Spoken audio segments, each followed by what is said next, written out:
நமசிவாய. நம்ம அந்த 3 பாகம் பண்ணோம் இல்லையா, அந்த 3 பாகம் பண்ணதுக்கப்புறம் அந்த 4ஆம் பாகத்தில் வந்து பயங்கர இன்ட்ரெஸ்ட் வந்துடுது. சரி, அது 4ஆம் பாகத்தில் இன்ட்ரெஸ்ட் வந்தபோது பார்த்தோம்னா அதில் ராமன் வந்து சாஸ்தாவை ஆராதித்தது அப்படின்ற மாதிரியான விஷயங்கள் எல்லாமே வந்தது. ரொம்ப நீங்கள் ஆல்ரெடி சொல்லியிருந்தேன் 4ஆம் பாகத்தில் வந்து அந்த லீலா காண்டம் அப்படின்றதுல அவரோட லீலைகள் எல்லாம் ஃபுல்லாக வரும், ரொம்ப விசேஷமாக இருக்குன்ற மாதிரியான விஷயமாகவும் சொல்லியிருந்தீங்களா. ராவணனோட விஷயம் வருது, ராமரோட விஷயம் வருது. அது தவிரமே வந்து பார்த்தோம்னா இந்த மச்சாவதாரம் இன்சிடென்ட்ஸ் எல்லாமே அதில் வருது. இப்போ பிரம்மாவை வந்து அகந்தையை அழித்தது அப்படின்ற மாதிரியான விஷயம் வருது. அதான் நம்ம பிரம்மாவோடது ஜென்ரலாக நம்ம சிவன் அந்த பைரவரோட விஷயம் தான் நம்ம வந்து பைரவரும் முருகரையும் தான் வந்து நம்ம பிரம்மாவோடதுக்கு சொல்லுவோம். சாஸ்தாவோடது இந்த மாதிரி இருக்குது. அதனால் லீலா காண்டம் அப்படிங்கிறது ஏற்கனவே பார்த்தது போல் மிச்ச காண்டங்களில் சுவாமியுடைய ஜனனம், ஆவிர்பாவம், பிரபாவத்தில் வந்து அஷ்டாவதாரங்களுடைய வைபவம் எல்லாம் பார்த்தோம்.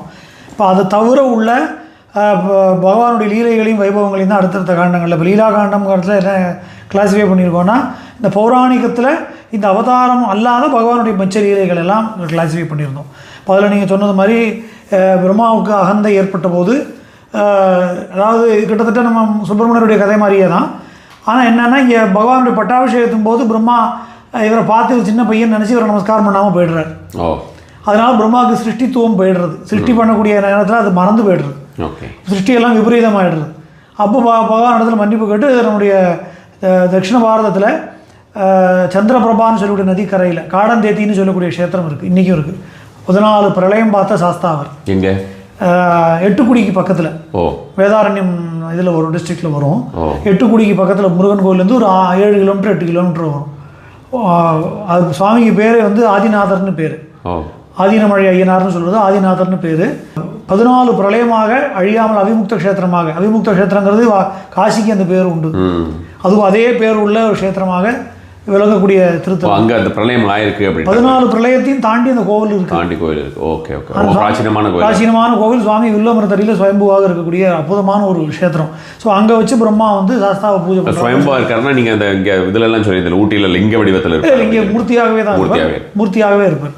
அப்போ அந்த ஒரு ரொம்ப பிராச்சீனமான ஒரு க்ஷேத்திரமாக விளங்கக்கூடியது.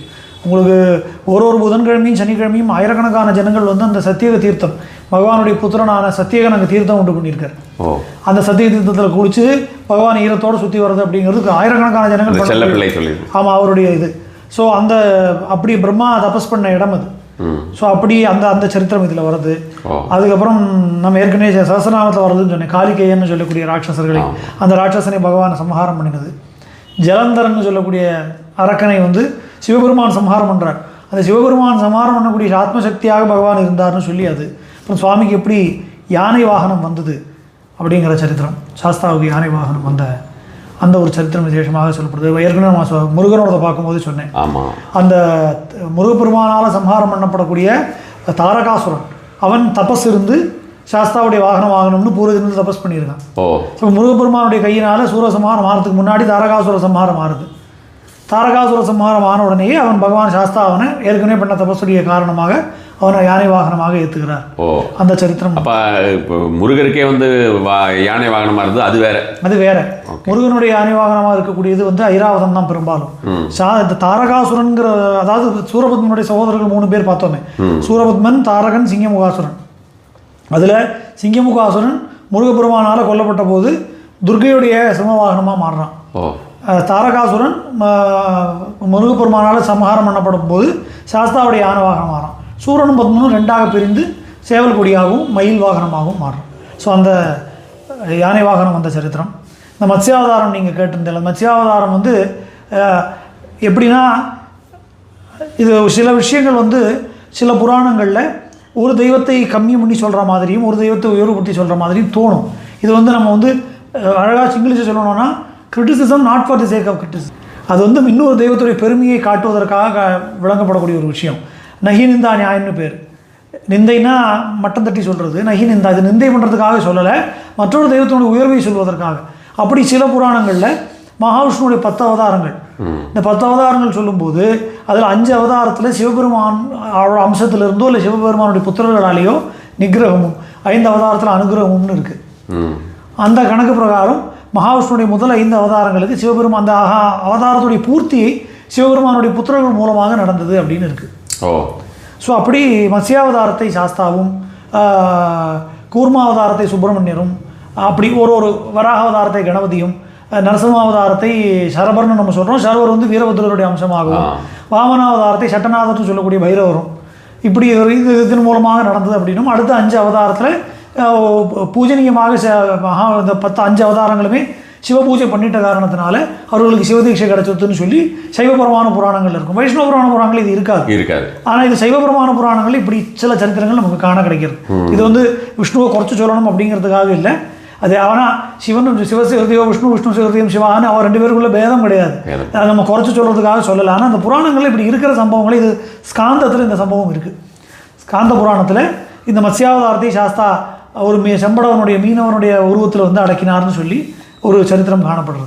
என்னது இல்லை, அதான் இப்போ இந்த அவதாரம் பூர்த்தியாகிடுது, மத்ஸ்யாவதாரத்துடைய நோக்கம் பூர்த்தியான உடனேயே அவருக்கு அதனால் அகங்காரம் ஏற்படுறது. அப்போ இந்த எந்த உலகத்தை அவர் காப்பாற்றினாரோ அந்த சமுத்திரத்தையே அவர் தண்ணியில் கலக்க ஆரம்பித்து உபதிரவம் ஏற்பட்ட போது எல்லாரும் வந்து பகவான்கிட்ட முறையிடுறான். அப்போ ஒரு மீனுடைய காரணத்தில் இருந்ததுனால அவர் மகாவிஷ்ணுங்கிற தன்மை நீங்கி மகாவிஷ்ணு அவருடைய சுயஸ்வரூபத்துக்கு போயிடுறார். ஆனால் அந்த எடுத்துட்ட சரீரமான அந்த மீன் சரீரம் அப்படியே இருக்குது. அவருடைய ஒரிஜினல் தன்மை இதனால் பாதிக்கப்படாது. அவர் மகாவிஷ்ணுவும் மறுபடியும் மாறிடுறார். ஆனால் எடுத்துக்கொண்ட சரீரம் அந்த மீனுடைய சரீரத்தோடு இருக்கிறதுனால அந்த சரீரத்துக்குள்ள தன்மை இருக்கிற காரணத்தினால சாஸ்தா செம்படனுடைய வடிவத்தில் வந்து அந்த அகங்காரத்தை போக்கினால் இது ஞானத்தை அடைஞ்சிரும்னு சொல்லி அந்த மீனுடைய கண்ணில் வந்து மாணிக்க கற்கள் இருக்கும். அப்போ அதன் மூலமாக தான் அந்த அகங்காரம் இருக்குது. அதை வந்து நகத்தால் கிள்ளி எடுக்கிறார். எடுத்த உடனே அவருக்கு அந்த அகங்காரம் நீங்கி எடுத்து அப்படின்னு சொல்லி இந்த சரித்திரம். சரி, இப்போ நம்ம நரசிம்மருக்கு சரபர இது சொல்கிற மாதிரி. ஸோ அப்படி அந்த மத்ஸ்யாவதாரத்தோட சரித்திரம். வஜ்ரமாலி அழித்தல் நம்ம ஏற்கனவே சொன்னது பகவானுடைய புத்திரனாக இருக்கிற சத்தியகன் வஜ்ரமாலி அப்படின்னு சொல்லக்கூடிய ராட்சசனை சம்ஹாரம் பண்ணி அந்த தோஷம் நீங்குவதற்காக தான் அந்த காடந்தேதின்னு சொல்லக்கூடிய க்ஷேத்திரத்தில் ஒரு தீர்த்தத்தையும் உண்டு பண்ணியிருக்கேன். அந்த சரித்திரம் நீங்கள் சொன்ன எட்டுக்குடி பக்கத்தில் அந்த காடந்தேத்தின்னு பேர் அந்த ஊருக்கு. ராவணனுக்கு அருள் செய்தது வந்து இந்த கைலாசத்தை ராவணன் தூக்குறானே, அப்போ சிவபெருமான் வந்து அவனுடைய அகங்காரத்தை அழிப்பதற்காக கால் கட்டவரில் வச்சு அழுத்துறார்.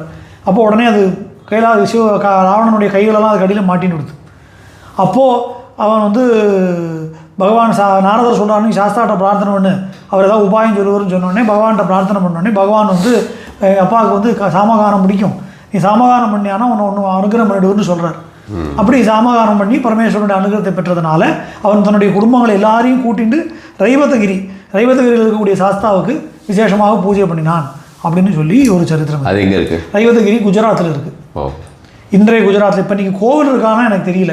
ஆனால் பல பழைய ஸ்மிருதிகளில் சாஸ்தாவுடைய நித்தியவாசம் பண்ணக்கூடிய இடமாக ரைவதகிரி சொல்லப்பட்டிருக்கு. பல மந்திரசாஸ்திர கிரந்தங்கள்லையும் சாஸ்தா ரைவதகிரியில் வசிப்பதாக ரொம்ப தெளிவான குறிப்புகள் இருக்குது. பட் இன்றைக்கி நான் ஏற்கனவே நான் சொன்னது மாதிரி அந்த வடதேசத்தில் இருக்கக்கூடிய கோவில்கள்லாம் அழிக்கப்பட்ட காரணத்தினால எந்த கோவில் என்ன பேரில் இருக்குன்னு நமக்கு தெரியலை.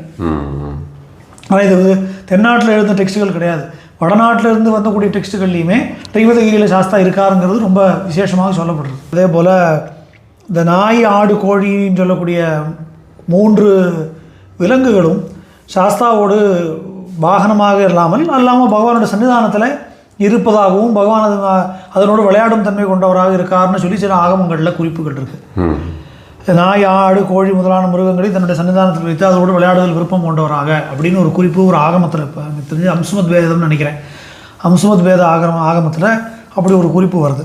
அப்போ அது என்னதுன்னு தேடி பார்த்தபோது அதுக்கு ஒரு சரித்திரம் என்ன கிடைச்சது அப்படின்னா, இந்த 3 அசுரர்கள் அவர்கள் இந்த நாய் ஆடு கோழி வடிவத்தில் தோன்றி இந்த வழிபோக்கர்களையும் முனிவர்களுக்கும் துன்பம் விளைவித்த போது அகஸ்தியருடைய சாபத்தினால சாஸ்தா வந்து அவர்களை தடுத்தாட்கொண்டு அவர்களுக்கு நல்ல புத்தி கொடுத்து இந்த வடிவத்திலே நிரந்தரமாக இருக்க கடவுதுன்னு சொல்லி அவர் தன்னுடைய சன்னிதானத்தில் வச்சுக்கிறாருன்னு சொல்லி ஒரு சரித்திரம்.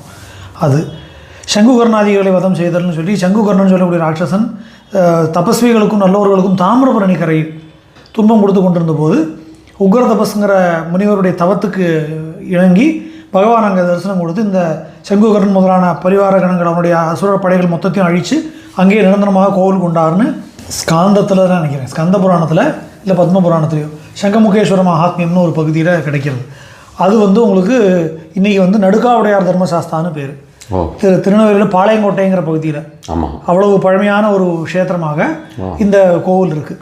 ஸோ அந்த சங்குகர்ணன் முதலான அரக்கர்களை அழித்த சாஸ்தா இன்றைக்கி வந்து அதுக்கு ஒரிஜினலாக புராணத்தில் வந்து மத்தியாரண்யேஸ்வரர்னு பேர் அவருக்கு, மத்திய ஆரண்ய ஈஸ்வரர், அது நடுக்காவுடையார் அப்படிங்கிற பேரில் இன்றைக்கி வழங்கப்படக்கூடிய ஒரு திருக்கோவிலாக இன்றைக்கி சாந்தி நகருங்கிற டவுனுக்குள்ளே சுவாமி பேர் மத்தியாரண்யேஸ்வரர் நடுக்காவடையார் சாஸ்தா. ஓ, லிங்க ரூபத்தில் இருக்கு இல்லை, ப்ராப்பர் சுரூபமாகவே சுவாமி இருப்பார். இந்த பௌராணிகமான க்ஷேத்திரம் அது. ஆனால் பல பேருக்கு தெரியல. இன்றைக்கி வந்து அந்த காடெல்லாம் மத்திய காடே இல்லை, ஆரண்யம் இல்லாமல் இந்த டவுன் தான் இருக்குது. சாந்தி நகருங்கிற பகுதியில் இருக்குது இன்றைக்கி. ஏன்னா ஒரு காலத்தில் காடாக இருந்திருக்குங்கிறதுனால இது பௌராணிகமான க்ஷேத்திரம் அது.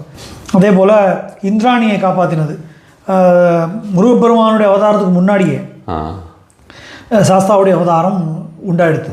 ஏன்னா வந்து உங்களுக்கு இதுலேயே சொல்கிற சனித்த புத்திரரில் சிறியோனேங்கிற முருகப்பெருமான திருப்புகழில் சொல்லும்போது சிவனுடைய எல்லா புத்திரர்களையும் இளையவன் சேயோன்னு பேர். சாஸ்தா அதுக்கு முன்னாடியே இருக்கிறது ஸ்காந்தத்தில் உள்ள குறிப்பு தான். ஸ்கந்த புராணத்தின்படியே உங்களுக்கு வந்து சூரனுடைய தொல்லை தாங்க முடியாமல் தேவர்களெல்லாம் சிவபெருமானிடத்தில் முறையிட போகிறான்.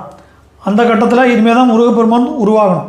முருகப்பெருமானை தோற்றுவிப்பதற்காக இவர்கள் பிரார்த்தனை பண்ண போகும்போது அப்போது இந்திராணி கேட்குறா, நான் தனியாக இருப்பேனே, என் தனியாக நீ விட்டுட்டு நீ போட்டு போயிட்டானா எனக்கு அசுரர்கள் வந்து தொல்லைப்பட்டா நான் என்ன பண்ணுறதுன்னு கேட்கும்போது, கவலைப்படாத, உன்னை காப்பதற்கு ஒன்றை மட்டும் இல்லை சரணடைந்த எல்லோரையும் காப்பதற்காகவே ஒரு தெய்வம் இருக்குதுன்னு சொல்லி இந்த தேவேந்திரன் சொல்கிறான். அப்படி யாருன்னு கேட்டோடனே சாஸ்தாவுடைய அவதார வைபவங்களை சொல்லி அவரை பிரார்த்தனை பண்ணதும் பகவான் அங்கே பூரணை புட்களை பூம்புறமேவ வாரணம் ஊர்பவன் முன்னுரை வந்தான்னு சொல்லி யானை மேலே பூர்ண புஷ்கலா சமேதனாக வந்து இந்திராணியை காப்பாற்றினார். அப்புறம் சூரபத்மனுடைய தங்கையான அஜமுகி வந்தபோது பகவான் தன்னுடைய பரிவார தேவதைகளில் பிற கடநாதனாக இருக்கக்கூடிய மகாகாலன் இதை பார்த்தோமே, அந்த வீர மகாகாலனை அனுப்பி அஜமுகியுடைய கையை வெட்டினார் அப்படின்னு சொல்லி சரித்திரம் இருக்குது. இந்த சம்பவத்துக்கு கருப்பண்ணசாமி, ஆமாம், இந்த சம்பவத்துக்கு வந்து உங்களுக்கு கோவிலாகவே இருக்குது இன்றைக்கி. இந்திராணியை கைவிடாமல் காப்பாற்றினதுனால சுவாமிக்கு அங்கே கைவிடையல் அப்பர்னு பேர். ஓ, சீர்காழியுடைய அவுட்ஸ்கட்ஸில் ஒரு 2-3 கிலோமீட்டரில் தென்பாதிங்கிற இடத்துல இந்த கோவில் இருக்குது. சிவனுக்கு தான் பொதுவாக இந்த மாதிரியான பேர்லாம் இருக்கும். ஆமாம், இவருக்கு நிறைய உண்டு. சாஸ்தாவுக்கு பல இடங்களில் பல இந்த மாதிரி வித்தியாசமான பெயர்கள் உண்டு. தமிழ் பெயர்கள் அப்படின்னு சொல்ல போனால் பல ஊர்களில் காரண பெயர்கள் தமிழ் பெயர்கள் நிறைய, ஏன்னா கிட்டத்தட்ட 6000 ஐயனார் சாஸ்தா கோயில்களுக்கு மேலே நம்ம தமிழ்நாட்டில் இருக்குது. ஒரு ஊரில் இருக்கக்கூடிய பொய் சொல்லா மெய்யர், இப்படியே ஒருத்தருக்கு பேர். பொய் சொல்லா மெய்யர், ஒரு சாஸ்தாவுக்கு பேர் பொய் சொல்லா மெய்யர். ஓகே, இந்த மாதிரி ரொம்ப அழகான கேட்பதற்கே ரம்யமாக இருக்கக்கூடிய பெயர்கள்லாம் இருக்குது. அப்படி அந்த சரித்திரம், பஞ்சமுகாசுரன் சொல்லக்கூடிய ராட்சசனுடைய சம்ஹாரம், பகவானுக்கு எப்படி குதிரை வாகனம் வந்து ரிஷிகுமாரர்கள் குதிரை வாகனமாக வந்தது, ராமனை பற்றி கேட்டிருந்தேன் இல்லைங்க. ராமனை பற்றி சொல்லும்போது 2 தருணங்களில் ராமனுடைய சம்பந்தம் இதில் வருது. இன்னும் சொல்ல போனால் 3 தருணங்கள், இதில் 2 தான் எழுதியிருக்கேன். இன்னொன்று திருப்பி அடுத்த புஸ்தகத்தில் எழுதணும். ஒன்று வந்து என்னென்னா, இந்த ராமன் வந்து சிவதனுசை முறிக்கக்கூடிய காலத்தில் அது என்ன சொல்கிறா அப்படின்னா, பகவானுடைய சைத்தன்யம் அந்த சிவதனுசில் இருந்தது அப்படின்னு சொல்லி சில புஸ்தகங்களில் குறிப்பு இருக்குது. அதாவது ஸ்ரீராமனுடைய அவதாரம் பூர்ணாவதாரமாக இருக்க வேண்டிய காரணத்தினால ஒவ்வொரு காலகட்டத்திலையும் ராமனுக்கு ஒரு தேவதையோட அம்சம் அவனுக்குள்ளே வந்து சைதன்யப்படுத்தப்பட்டது அப்படின்னு சொல்லி சொல்கிறது. அதன்படி இப்போ உதாரணத்துக்கு கரதூஷணாதிகளை சம்ஹாரம் பண்ணும்போது ரௌத்ரபாவம், ருத்ரனுடைய அம்சம் இவருக்கு வந்தது.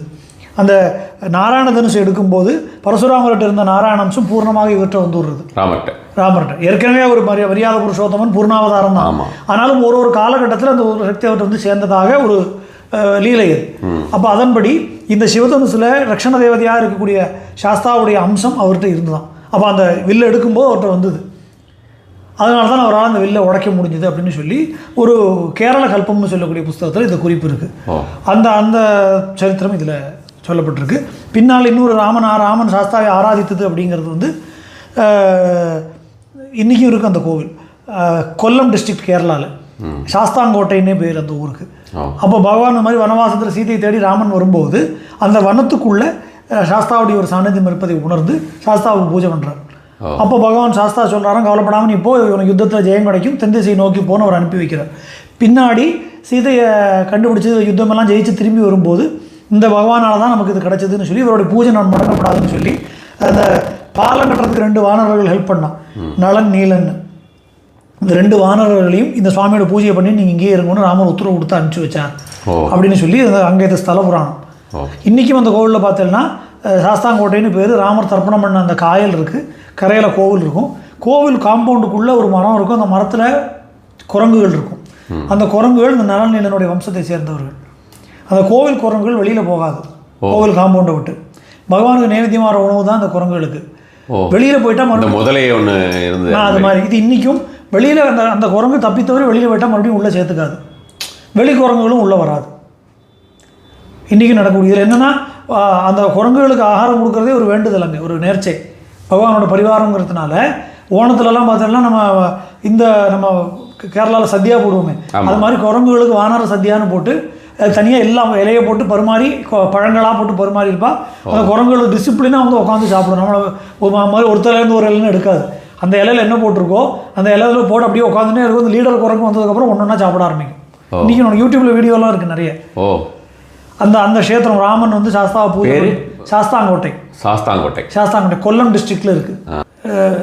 பகவானுடைய பாக்கி நிறைய சிந்து நதிக்கரையில் பகவானுக்கு ஒரு கோவில் அமைந்த அந்த சரித்திரம், தைத்தியாதிபன் சொல்லக்கூடிய அறக்கரை சிந்து நதிக்கரையில் கோவில் அமைஞ்சது. ஆமாம், அது நம்ம ஏற்கனவே நேற்றுக்கு பார்த்தோம். நேபாள தேசத்துலேருந்து வந்தாருன்னு சொல்லி அந்த நேபாளம் தெரியலன்னு சொன்னேன் இல்லையா. அந்த நேபாள தேசத்து லேந்து வந்து வரக்கூடிய ஒரு பக்தன், அந்த பக்தனுக்காக சுவாமி விக்கிர ரூபமாக எழுந்தருளி அங்கே வந்து கோவில் கொண்டார் அப்படின்னு ஒரு சரித்திரம். ஸோ அந்த சரித்திரம் இதில் சொல்லப்படுறது. பகவானுடைய அந்த துவாரபாலகர்கள் யார், அவர்களுடைய சரித்திரம் என்ன, அது எல்லாத்தையுமே சொல்கிறோம். இப்போ இதில் வந்து இந்த சிந்து நதி கரையில் அமர்ந்த சரித்திரம் அப்படிங்கிறது வந்து காந்தார தேசத்து ராஜாவாக இருக்கக்கூடிய பாலதேவன் அப்படிங்கிறவனுடைய நண்பன். அவன் வந்து நேபாள தேசம் போய் அந்த நேபாள தேசத்தில் பிரம்மாண்டமான ஒரு ஆலயம் சாஸ்தாவுக்கு இருக்குது அப்படின்னு வந்து சொல்கிறான். அப்போ இந்த பாலதேவன்கிறவன் ஏற்கனவே சாஸ்தாவுடைய பக்தன். இப்போ நேபாள தேசத்தில் பகவானுக்கு அப்படி ஒரு கோவில் இருக்குதுன்னு கேள்விப்பட்ட உடனே அதை தரிசனம் பண்ணணும்னு போய் அங்கே பார்க்குறான். அங்கே பூர்ணா புஷ்கலா சமேதனாக அங்கே பகவான் தரிசனம் கொடுக்குறார். அப்போ அவர் அங்கே இருக்கக்கூடிய ஒரு யோகி அவனுக்கு அனுகிரகம் பண்ணி அந்த ஒரு விக்கிரகத்தை கொடுத்து, இந்த விக்கிரகத்தை கீழே வைக்காமல் நீ கொண்டு போ, உன்னுடைய தேசத்தில் போய் பிரதிஷ்டை பண்ணு அப்படின்னு சொன்ன உடனே அதை வந்து வரும்போது சிந்து நதி கரையில் வைக்கும்படியான ஒரு சூழ்நிலை வந்தது. அப்போ சிந்து நதி கரையில் பகவானுக்கு ஆலயம் அமைஞ்சது அப்படின்னு சொல்லி இதில் சொல்கிறது. இந்த கோவில்லாம் இன்றைக்கி இருக்காங்கிறது நமக்கு தெரியல. அப்படியே இருந்ததுன்னா பூர்ண புஷ்கலா சமயத்தில் இருக்க வாய்ப்பு இருக்குது. ஏன்னா இது எல்லாமே நமக்கு இடிக்கப்பட்டிருக்கா இல்லை மண்மூடி போயிருக்கா என்னங்கிறது நமக்கு ஒன்று ஒன்றா தேடணும். ஏன்னா பல இடங்களில் பல க்ஷேத்திரங்கள் இப்படி தான் நமக்கு காலப்போக்கில் மறைஞ்சு போயிருக்கு. இப்போ நமக்கு இவ்வளோ பிரபலமாக கொண்டாடக்கூடிய பிருந்தாவனமே யாருக்கும் தெரியலையே. யுத்த காலத்தில் மொத்தமாக பிருந்தாவனம் காணாமல் போயிடுது. திருப்பி கிருஷ்ண சைதன்ய மகாபிரபு வந்து தான் இதுதான் பிருந்தாவனம், பிருந்தாவனத்தில் கிருஷ்ணன் இருந்த இடம் இது அப்படின்னு ஒரு லீலா ஸ்தலங்களையும் அவர் ஐடென்டிஃபை பண்ணி கொடுத்ததுனால தான் இன்றைக்கி நமக்கு கிடச்சிது. இல்லாட்ட அது காணாமே போயிருக்கும். அப்படி ஒரு தன்மையோடு பகவான் அனுகிரகம் பண்ணது. ரைவத மலையில் எப்படி பகவான் எழுந்தருளினார், ரேவதி நட்சத்திரத்துடைய அதிதேவதையாக இருக்கக்கூடிய அந்த தேவதையுடைய புத்திரனாக ரைவதன்னு சொல்லக்கூடிய ரைவத மனு, அந்த மன்வந்திரத்துக்கு அதிபதனாக இருக்க ரைவத மனுவுடைய ஆராதனையினால் பகவான் அங்கே குடிகொண்ட அந்த சரித்திரம், இதெல்லாம் சொல்லி இந்த லீலா காண்டம் அப்படிங்கிறது பகவானுடைய லீலைகளை 22 சரித்திரங்களோட பூர்த்தியாகுது. ஸோ இது 4வது காண்டம். 5வது காண்டம்ங்கிறது வைபவ காண்டம். இது எப்படி பகுத்திருக்கேன் அப்படின்னா, இந்த லீலா காண்டம் அப்படிங்கிறது பெரும்பாலும் முழுக்கவே பௌராணிக காலத்தில் நடந்த சரித்திரங்கள். வைபவ காண்டத்தில் கொஞ்சம் பௌராணிக காலமும் அதன் பிறகு பௌராணிக காலத்துக்கு அப்புறமாக கண்டெம்பரரி சொல்லக்கூடிய நம்முடைய காலத்துக்கு கொஞ்சம் முன்னாடி கலியுகத்தின் ஆரம்ப காலகட்டங்களில் நடந்த சரித்திரங்களாகவும் அதில் சேர்த்துருக்கோம். ஸோ அதில் வந்து உங்களுக்கு நம்முடைய திருச்சி பக்கத்தில் இந்த பிரம்மா கோவில் இருக்குது, திருப்பட்டூர். அந்த க்ஷேத்திரத்தில் பிராச்சீனமான ஒரு சாஸ்தா க்ஷேத்திரம் உண்டு. உள்ளுக்குள்ளே கோவிலுக்குள்ளே இல்லை, அதுக்கு பக்கத்துலேயே. ஓகே, ரொம்ப பக்கத்துலேயே.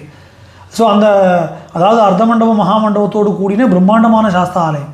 அப்போ அங்கே வந்து உங்களுக்கு நம்ம 63 நாயன்மார்களில் ஒருத்தராகக்கூடிய சேரமான் பெருமான் திருவஞ்சி குளத்திலிருந்து கைலாசத்துக்கு போகிறார். அவர் வந்து குதிரை மேலே போகிறார். சுந்தரமூர்த்தி நாயனார் முதல்ல யானை மேலே போகிறார், அவர் பின்னாடி ஒரு குதிரை மேலே போகிறார். அப்போ கைலாசத்தில் போய் சிவபெருமானை பார்த்து சிவபெருமானுடைய வைபவத்தை அவர் கைலாசத்தில் பாடுறார். இப்போ அவர் சேரமான் பெருமான் நாயனார் பூலோகத்தில் பாடின பாட்டெல்லாம் நமக்கு கிடைச்சிருது. கைலாசத்துக்கு அவர் பாடின பாட்டு நமக்கு எப்படி கிடைக்கும்? அப்போது அது இவ்வளோ அழகான தமிழில் அவர் பாடியிருக்கார். அந்த தீந்தமிழ் மக்கள்கிட்ட போய் சேரணும் அப்படிங்கிற காரணத்துக்காக அங்கே இந்த பாட்டை கேட்டுக்கொண்டிருந்த சாஸ்தா அவர் அந்த ஓலைச்சுவடியை இந்த திருப்பட ஊர்னு அப்போ திருப்பட ஊர்னு பேர், அதுக்கு இப்போ திருப்பட்டூர்னு இன்றைக்கி பேர்.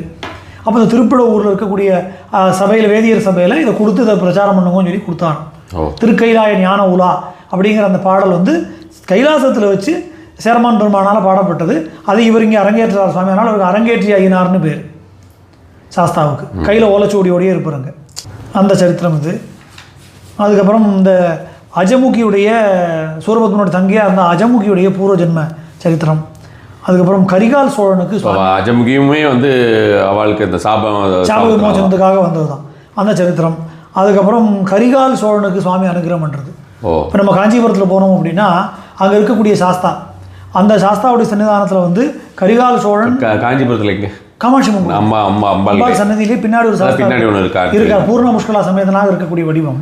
அந்த சாஸ்தா வந்து அந்த கரிகால சோழன் வடதேசத்துக்கு யுத்தம் பண்ண போகும்போது இந்த சுவாமி இடத்துல வந்து வணங்கி சுவாமியோட அனுகிறதுனால சுவாமி தன்னோட செண்டுன்னு சொல்லக்கூடிய ஆயுதத்தை அவனுக்கு கொடுக்குறார். அதை வைத்து இமயமலையை அடித்து திருத்தினான் அப்படின்னு சொல்லி குறிப்புகள் இருக்குது. இப்போ அந்த சோழன் கரிகால சோழன், இப்போ அதுக்கு ஒரு பழைய தப்பு, அதாவது சிலப்பதிகாரத்துக்கு உரை எழுதும்போது அதில் இந்த பாட்டு கோட் பண்ணுறான். அப்போ அந்த உரை ஆசிரியர் அடியார்கண்ணலார் எழுதும்போது என்ன எழுதுறாருன்னா இது ஒரு பழந்தமிழ் பாடல்னு எழுதுறான். அப்போ அதுக்கே பழசாக இருந்திருக்கு. என்ன பாட்டுன்னா, கச்சி வளைக்கைச்சி காமக்கோட்டத்து மெச்சி இனிதிருக்கும் மெய்சாத்தான் கை செண்டு கம்பங்களிட்டு கரிகால் பெருவளத்தான் செம்பொருகிரி திரித்த செண்டு அப்படின்னு சொல்லி பகவானோட செண்டாயுதத்தை பற்றி பேசுறது. கச்சி வளைக்கைச்சி காமக்கோட்டத்து காமாட்சி இருக்கக்கூடிய காமக்கோட்டத்து மெச்சி இனிதிருக்கும் மெய்சாத்தன், அங்கே ஆனந்தமாக இருக்கக்கூடிய சாத்தனாக இருக்கக்கூடிய சாஸ்தாவுடைய கை செண்டு அவன் கம்பங்களிட்டு கரிகால் பெருவளத்தான், கரிகால் பெருவளத்தானுக்கு அவர் கொடுத்தார் அப்படிங்கிற அந்த குறிப்பு நமக்கு கிடைக்கிறது அந்த சரித்திரம். அதே போல் கல்லூர் நம்பூதிரின்னு சொல்லக்கூடிய கேரளா நம்பூதிரி, அங்கே கேரளத்தில் பல சாஸ்தா க்ஷேத்திரங்கள் உண்டு. அதில் வந்து ஒரு குறிப்பிட்ட க்ஷேத்திரத்தில் சுவாமி பெரும்பாலான நாட்கள் வந்து செர்ப்பளசேரிங்கிற இடத்துல வந்து இதுக்குள்ளே இருப்பார், தண்ணிக்குள்ளே இருப்பார், தண்ணிக்குள்ளே மூழ்கி இருக்கும் கோவில். இப்போ அந்த சுவாமியை குறிப்பிட்ட சாஸ்தாவை வேண்டிக் கொண்டால் அதிவிருஷ்டி அனாவிருஷ்டின்னு சொல்லும்படி அதிக மழை வந்தாலும் அதை மழை நிறுத்துவதற்காக அவர் அனுகிரகம் பண்ணுவார். மழையே இல்லாமல் போனாலும் அவர் அனுகிரகம் பண்ணுவார். எங்கே? இந்த செர்ப்பளசேரிங்கிற மலபார் சைடில் வரும். Okay okay. அப்போ அந்த சாஸ்தாவுடைய ரெயின் இஷ்யூக்காக அப்போது அவருடைய தகப்பனாருடைய திதி வரக்கூடிய நேரத்தில் மழை வந்தது சொல்லி பகவானை ஸ்துதி பண்ணி ஒரு ஸ்தோத்திரத்தை எழுதி ஓலையை அப்படியே ஆற்றுல போட்டுறாரு, அங்கே போய் சேர்ந்துருவோம் அப்படின்னு சொல்லி. அந்த சிராதம் முடிக்கிற வரைக்கும் மழை வராமல் அவர் சுவாமி வந்து தடுத்து நிறுத்தினாருங்கிற ஒரு சரித்திரம் அது. அதுக்கப்புறம் அச்சங்கோவிலில் பகவானுடைய வாழ் வந்து உற்சவத்துக்கு வரும்.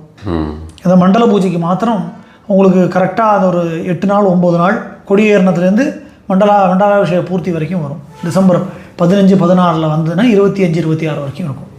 அந்த வாழ் எப்படி வந்ததுங்கிறதுக்கு உண்டான சரித்திரம். பகவானுடைய ஒரு பக்தர், அச்சங்கோலுக்கு வந்த பக்தர் சுவாமி நேராக பார்க்கணும்னு ஆசைப்பட்டு பகவானுடைய லோகத்துக்கு நேராக கருப்புசாமி கூட்டின்னு போனாராம் அவரை. ரொம்ப காலம் முன்னாடியெல்லாம் இல்லை, ஒரு சமீப காலத்தில் நடந்த ஒரு சரித்திரம் தான் அது. சமீபம்னா வரலாற்று பார்வையில் ஒரு 500 வருஷமே சமீபம் தான். அப்போ அந்த மாதிரி ஒரு காலகட்டத்தில் நடந்தது. அவர் அங்கே போய் பகவானை நேராக பார்த்து பகவானுடைய சன்னிதானத்தில் இருந்த தங்க வாழ் மேலே அவருக்கு ஆசை வந்துருந்தான். அப்போ அதை எடுத்துன்னு வந்துட்டான். அதனால் இதுக்கப்புறம் அவர் தவறை உணர்ந்து இனிமேல் உன்னை பார்த்த கண்ணால் இனிமேல் வேறு எதையும் பார்க்க வேண்டாம்னு கேட்டு அவருக்கு பார்வை போயிடுது. அவங்களுடைய குடும்பத்தை சேர்ந்தவர்களும் ஜோதிஷர்களாக இன்றைக்கும் அவளும் அந்த உற்சவத்துக்கு வருவாள். அப்போ அந்த வாழ் வந்து ட்ரெஷரியில் இருக்கும். அந்த 10 நாள் மாத்திரம் கோவிலுக்கு வரும். அவரே வந்து அவருக்கு கண்ணு வேண்டான்னு சொல்லிட்டார்.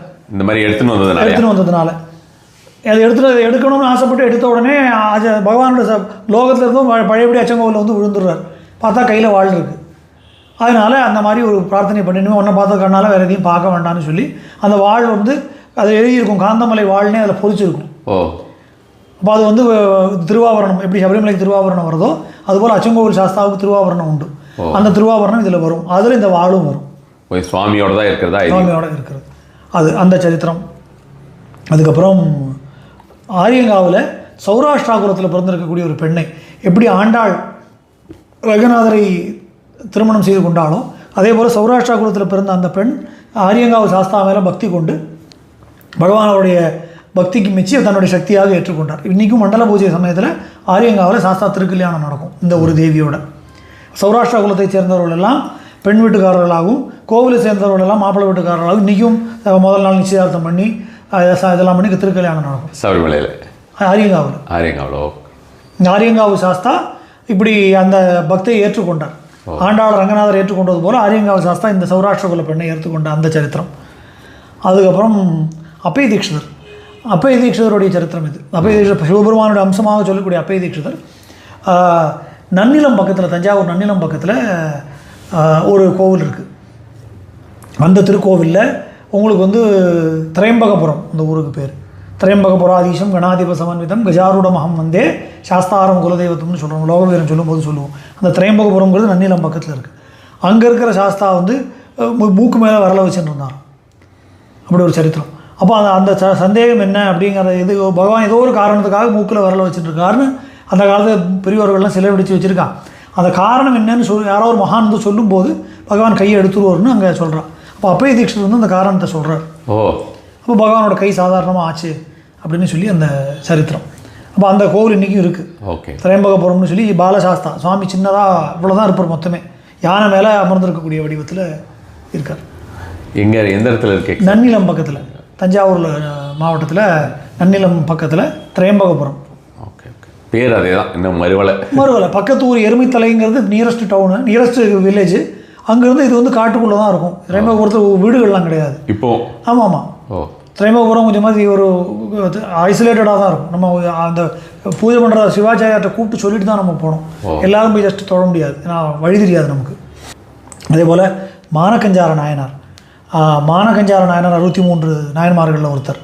இப்போ அவருடைய சரித்திரம் எல்லாருக்குமே தெரிஞ்சிருக்கும். அவருடைய மகள் ரொம்ப அழகான கூந்தலை கொண்டவளாக இருக்கா. சிவபெருமானுடைய பக்தியை சோதிக்கிறதுக்காக ஒரு பைராகி ரூபத்தில் வரார். வந்து இந்த பொண்ணுக்கு கல்யாணம், நாளைக்கு காலத்தில் கல்யாணம்.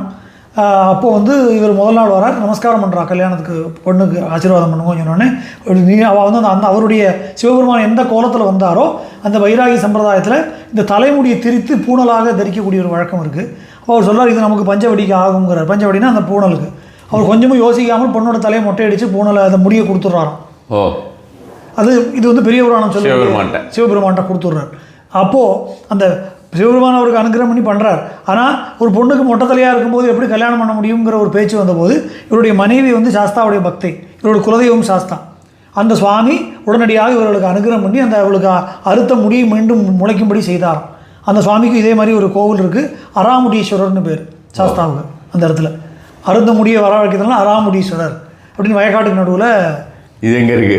இது வந்து மாயக்கெல்லாம் இந்த மாயவரம் தஞ்சாவூர் ஜில்லா சைடில் அராமுடீஸ்வரர். எல்லாரும் இப்போ ஹேர் க்ரோத்துக்கு போயிடலாம் சுவாமி சேவிக்கிறதுக்கு. அவர் நாயனாருக்கு அனுகிரகம் பண்ணார். பகவான்கிட்ட என்ன கேட்கணும்னு இருக்கு இல்லையா? பகவான்கிட்ட எதை அனுகிரகம் பண்ணுமோ அதானே கேட்கணும். சபரிமலை ஆலயத்தில் ஒரு இன்றைக்கு சுமார் ஒரு 1000 வருடத்துக்கு முன்னாடி கொள்ளையர்களுடைய தாக்குதல் காரணமாக கோவில் உடைக்கப்பட்டு தீக்கிரை ஆகப்பட்டது சபரிமலை ஆலயம். அப்போ பகவான் வந்து பந்தளராஜ குடும்பத்திலேயே அந்த ராஜகுமாரிக்கும் கோவிலுடைய மேல்சாந்தியாக இருந்த ஜெயந்தன் நம்பூதிரி அப்படிங்கிறவருக்கும் மகனாக ஒரு அவதாரம் பண்ணுறார் இந்த கலியுகத்தில். 1000 வருடத்துக்கு முடியாது. அதுக்கு ஆரியன் அப்படின்னு பேர். அவருக்கும் ஐயப்பன் ஒரு பேர் உண்டு. ஆரியன் கேரளவர்மன் பேர். ஒரு மகா யோகியாக பகவானுடைய அம்சம் கொண்டவராகவே இருந்து அவர் தன்னுடைய வாழ்க்கை லட்சியமாக சபரிமலை ஆலயத்தை மறுபடியும் புனர்நிர்மாணம் பண்ணணும் அப்படிங்கிற லட்சியத்தோடு அவர் அந்த புனர்நிர்மாணம் பண்ணின சரித்திரத்தை அடுத்தது பார்க்குறோம். ஏன்னா ஃபேமிலி தான் இருக்கா இல்லையா? இல்லை, அது வேறு. இப்போ பந்தளம் ஃபேமிலி இருக்குது, பந்தள ராஜ குடும்பம் இருக்குது. இவருக்கு வந்து இவர் யோகியாக இருந்து அங்கே சபரிமலையிலேயே பகவானோட லயமாயிடுறார். இது விக்கிர பிரதிஷ்டை ஆனோடனே மணிமண்டபத்தில் தியான சமாதியில் கூடி அப்படியே பகவானோட ஒரு லயமாயிடுறார். ஸோ அந்த சரித்திரம் இதில் சொல்லப்படுறது. சந்தோஷம். சரணமைப்பா.